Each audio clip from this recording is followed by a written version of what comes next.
নাটক হচ্ছে এইসব? হ্যাঁ, কাজের কাজ তো একটাও হলো না দুজনের দ্বারা। এখানে বসে আহু হচ্ছে। খোলো। কি অবস্থা! খোল টুপি ফুপি খোল। আরে বাবা, আমি আমি কি করে জানবো মাটি বয় ফিরে আসবে? ও দেখো, তার উপর হুডিটা এমন ভাবে টেনেছে না, মাথার অর্ধেক চুল টেনে দিচ্ছে, তার উপর আবার দাঁড়া।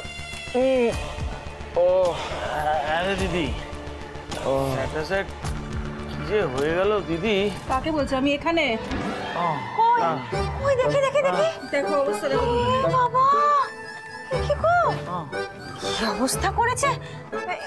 এই তোমরা বসো বসো বসো, আমি ট্রিটমেন্ট করে দিচ্ছি, বসো বসো। মুখ ফুক ফাটিয়ে চলে এসছে, কোনো মানে হয়? আরে তাড়াতাড়ি করো না। ভুল করছি করছি করছি করছি। স্যার করে থেকে কি হয়ে গেল? Sorry sorry sorry sorry. তোমার দেখি একটু কোথায় আমায় আসবে? হ্যাঁ, দেখি আমি করে দিচ্ছি।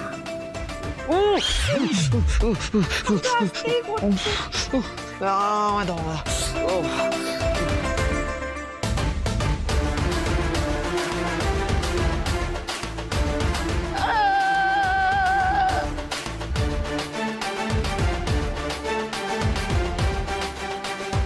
খুব লেগেছে। স্যাট করে কি তখন থেকে স্যাট করছে বলো তো মামা? তুমি না গুড ফর নাথিং। পিটি মাথাটা ফাটিয়ে দিতে পারলে না স্যাট করে? তোমরা একটু চুপ করবে? এত কথা আমার ভালো লাগছে না। এত মাথা লাগিয়ে এত প্ল্যান বানানো হলো, আর্টিফিশিয়াল ইন্টেলিজেন্স দিয়ে এত খেটে ভিডিও বানানো হলো।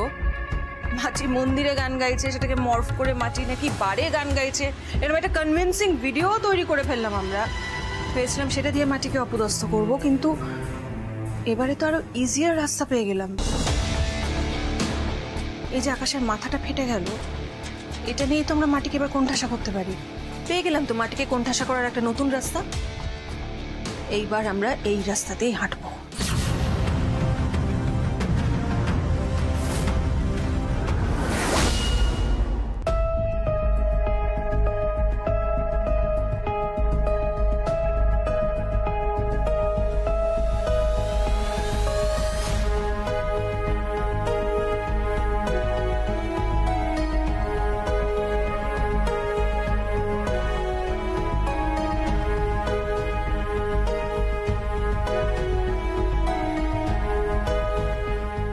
ভালোই চোট পেয়েছে, তবে কয়েকটা ওষুধ লিখে দিচ্ছি, 2 ঘন্টা অন্তর অন্তর ওষুধগুলো ওনাকে দিতে হবে।